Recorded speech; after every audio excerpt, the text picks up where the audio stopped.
Assalamu alaikum, hurmatlı dostlar, hurmatlı жылқы сүйүүчүлөр. Ноокаттан ошол Бостон айылындабыз. Бостон беле? Бостон айылынан достор, сиздерге ошо Асатбектен алдыдагы кара кашка өспүрүмүн тартууга келдик иншалла. Келишкен сынды утайды көрсөтөбүз сиздерге. Асатбек, ассаламу алейкум. Assalamu alaikum. Ден соолук иштериң. Көрүшпө. Ден соолуң жакшыбы? Тайдын күчтүүсү келиптир, а? Оо, ака тай. Тайдын маалыматын бер, Асатбек, бир секерен секен. Ой, ака, жаштан баштайлы, биринчи. Жашы 3-төн 4 кетипти, ака. Уже жылысе 3 болду, а?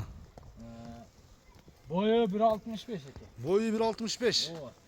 Сынды бериптир, машалла. Сыны ака өзүңүз көрүп тургандай. Şöyle nimesini aytабыз. İçine mingi kılı öğretip koygan eken. Mingi kıl үйрөтүп койдуң? Ооба. Же үйрөтүп койгон экен эси, а? Mingi kılı öğretip koygan eken, bir iki жол минишкен экен. Аттын бою канча дедиң? Boyu aka 65 dedim. 1.65, а? 65 жооп. Кандай экен мүнөзү, Асат? Minözü aka жоğuş ele. Жоош, а? Oo, minözü. Калла башы өтө өзгөчө экен. Oo, turmuş. Башы өтө өзгөчө экен анар. Бир кой берип бастыр, а, Асатбек, а? Maylı maylı bastırayım. Бир бастыр үлкөн.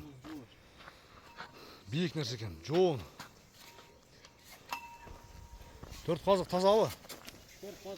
Така көрө элек экен жаныбар, а? Aka örülük.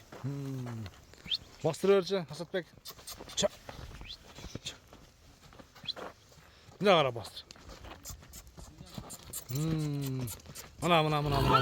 Бар экен Асат. Бери кайтар, а?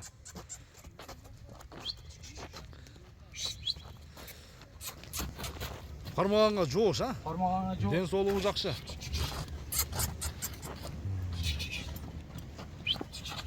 Мына достор.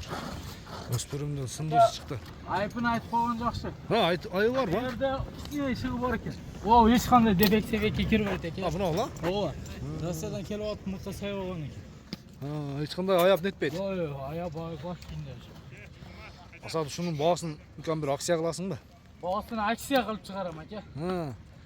Баасыны ака 230 миң деп чыгарайынчы. 230 миң сом. Ооба. Ошондо 2600 доллар болот экен, а? Ооба, арзан акция болду. Ака базардан деле арзан айттык. 2600 доллар. Кеми бар? Айтылган баасынан сөзсүз түрдө кеми болот. Содалашып балашып көрөсүздөр. Асат, содаңы берсин кам. Майла, керек. Жакшы клиенттерге иншалла.